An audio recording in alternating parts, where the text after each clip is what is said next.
Aku berangkat ke kantor dengan perasaan yang sedikit tak enak, dan benar saja, hal yang aku khawatirkan kemarin terjadi juga. Tapi tak kusangka Gea akan berbuat ulah sampai menyebarkan isu kalau istriku sudah hamil di luar nikah. Kata siapa? Ucapku sedikit menekan karena mulai emosi. Tuh kata si Gea begitu. Ucap Mira yang kepergok sedang membicarakanku. Kayaknya aku tak bisa mendiamkan kasus ini. Ini tentang martabat dan juga harga diriku. Gea keterlaluan. Aku tak habis pikir dengan sikapnya yang kini berubah 180 derajat. Sungguh sikapnya sangat jauh berbeda dengan Gea yang aku kenal selama ini. Bergegas ku hampiri ia yang sedang makan siang di kantin bersama dua orang temannya. Kita perlu bicara, ucapku tegas. Udah Rio, aku nggak perlu penjelasanmu. Aku udah nggak peduli sama kamu. Ini bukan tentang kamu, tapi ini tentang aku, tentang pernikahan aku, ucapku sedikit emosi. Sedikit paksaan, akhirnya ia mau mengikutiku. Ku ajak ia ke sebuah kafe yang ada di luar kantor, sebab aku tak enak kalau ada orang kantor yang mengetahui hubunganku dahulu dengan Gea. Buat apa kamu menyebarkan isu seperti itu di kantor? Tanya aku. Aku hanya sakit hati Rio, dengan tingkahmu yang tega berselingkuh dengannya dengan alasan dijodohkan. Aku menarik nafas panjang, dan menghembuskannya dengan kasar. Aku sama sekali tidak berselingkuh dengan Ratni. Soal kejadian Ratni yang muntah-muntah kemarin, yang kamu lihat itu karena Ratni mabuk perjalanan. Bukan karena hamil, jelasku dengan emosi. Hamil apaan? Kami saja belum melakukan malam pertama, itu karena kami memang dijodohkan. Dan benar katamu, aku belum bisa mencintainya, itulah kenapa aku butuh waktu untuk mengenalnya, dan juga sebaliknya. Dan tega-teganya kamu menyebarkan isu seperti itu, sambungku lagi. Ia sedikit merunduk menyadari kesalahannya. Seharusnya kamu tanya dulu ke aku, bukan mengambil kesimpulan hanya atas dasar apa yang kamu lihat. Bukankah menyebarkan sesuatu yang belum tentu benar itu sama dengan fitnah? Kamu berubah, Gea. Kamu bukan seperti orang yang aku kenal dulu. Aku pikir kita bisa jadi sahabat, tapi aku salah menilai tingkahmu. Aku minta maaf. Ucapnya pelan. Nasi sudah menjadi bubur, cerita pun sudah terlanjur tersebar, emosi tak ada gunanya. Iya, aku maafkan, tapi ku mohon jangan ulangi lagi seperti itu. Ucapku sedikit tak tega, karena aku juga paham semuanya dimulai karena aku memutuskannya secara sepihak dan secara tiba-tiba.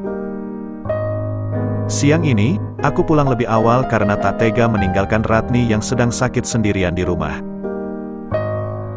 Aku sedikit terperanjat melihat 2 ekor anak kambing yang sedang diikat di pekarangan rumahku. Kenapa ada kambing di sini? Gumamku dalam hati. Assalamualaikum, salamku sembari mengetuk pintu rumah. Waalaikumsalam, Mas. Balas Ratni sambil membukakan pintu rumah untukku. Udah nggak sakit lagi kakinya? Tanyaku yang melihatnya bisa berjalan seperti biasa. Udah lumayan, Mas. Udah bisa dibawa jalan. Alhamdulillah. Oh ya, itu kambing punya siapa? Oh, itu milik Bu RT. Tadi aku yang izinin buat dititipin di sini. Nggak apa-apa ya, Mas? Iya, nggak apa-apa. Asal jangan lama aja. Bisa habis tanaman semua dimakan sama kambing. Oh ya, siapin makan Gi, Mas lapar. Oke, sebentar ya, Mas. Baru saja ia mau melangkah ke dapur, tapi terdengar bunyi pintu diketuk dari luar. Spontan tatapan kami sama-sama tertuju ke pintu depan. Siapa? Tanyaku. Palingan Ipeh, Mas ganti baju aja biar Ratni yang buka. Oke, jawabku sambil melangkah masuk ke dalam kamar. tapi tiba-tiba langkah kakiku terhenti mendengar sebuah suara yang sangat kukenal. Pak Rio-nya ada? Ada, ini siapa ya? Bilang aja dari Gea, tolong panggilkan Pak Rio ya Big. Ucapnya kepada Ratni. Big, aku yang mendengar itu, langsung buru-buru kembali ke pintu depan dan menunda untuk mengganti pakaianku. Gea, ada apa? Tanyaku langsung ke inti pembicaraan. Maaf Rio kalau aku lancang ngikutin kamu sampai sini, aku cuma mau. Masuk dulu, silahkan duduk. Iya, silahkan duduk, ucapku. Sebenarnya sangat malas aku menerima Gea di rumah ini. Aku takut dia akan berulah di sini. Dengan santai, Gea langsung masuk dan duduk tepat di depanku.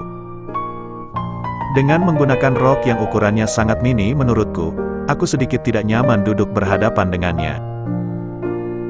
Tapi, dengan sigap Ratni langsung mengambil alih tempatku dan menyuruhku untuk berpindah posisi duduk agak menjauh dari Gea. Oh iya, ambilkan aku air dingin ya. Oh iya, tunggu sebentar ya. Ratni beranjak ke dapur dan segera kembali dengan air dingin yang diminta Gea. Melihat Ratni yang masih terus di sini, Gea menampakkan tatapan tak sukanya pada Ratni. Bisa tinggalin saya sama Pak Rio di sini?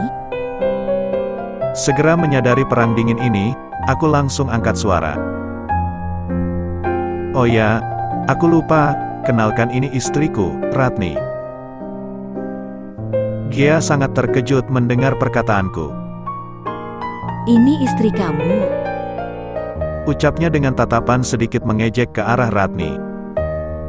Kemudian ia memandang Ratni dari ujung kaki hingga ke ujung rambut. Ya memang, untuk secara fisik ukuran mata manusia, Ratni tak ada apa-apanya dibanding Gea.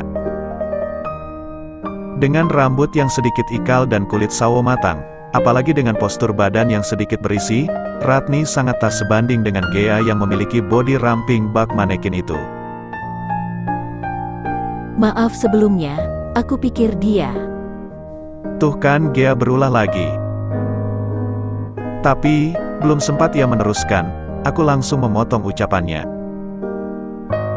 Jadi ada apa kamu kesini? Balasku tak ingin bertele-tele lagi. Aku cuma mau nganter ini, undangan buat reuni sekolah kita. Ucapnya sambil menyodorkan sebuah kertas berukuran mini ke arahku. Baru saja tanganku bergerak untuk menyambut undangan itu, tapi sudah lebih dulu dijemput oleh tangan perkasa Ratni.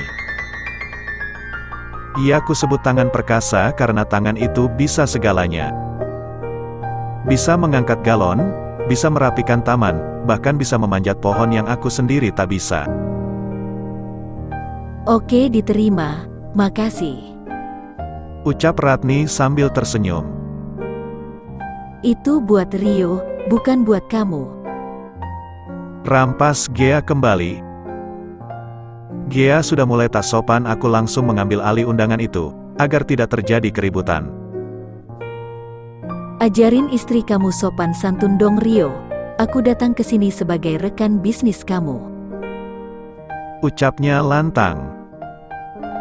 Mendengar kata rekan bisnis, Ratni sedikit terlihat ciut. Oh iya, soal proyek baru itu. Soal itu, nanti kita bicarakan di kantor saja ya. Aku jarang membawa masalah pekerjaan ke rumah, balasku.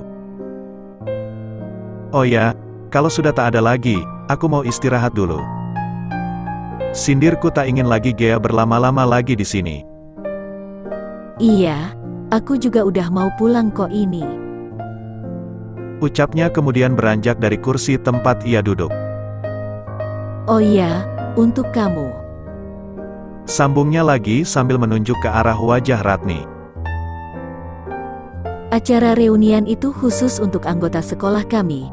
Kalau kamu mau ikut sama Rio, boleh sih, cuma lebih baik jangan deh. Orang kampung seperti kamu nggak cocok ada di acara kami. Gea, tegurku padanya yang mulai keterlaluan. Udah mas, nggak apa-apa. Ucap Ratni sambil menunduk kemudian segera berlalu ke dapur sambil membawa gelas bekas minumnya Gea. Cukup ya, stop, jangan membuat keributan di rumahku. Aku sedikit menyeret dengan menarik tangannya untuk keluar paksa dari rumah ini. Lepasin, aku bisa sendiri. Ucapnya dan segera melangkahkan kakinya menuju ke arah pintu. Baru saja aku mau menyusul Ratni ke arah dapur, terdengar suara Gea yang berteriak. Au, tolong, tolong.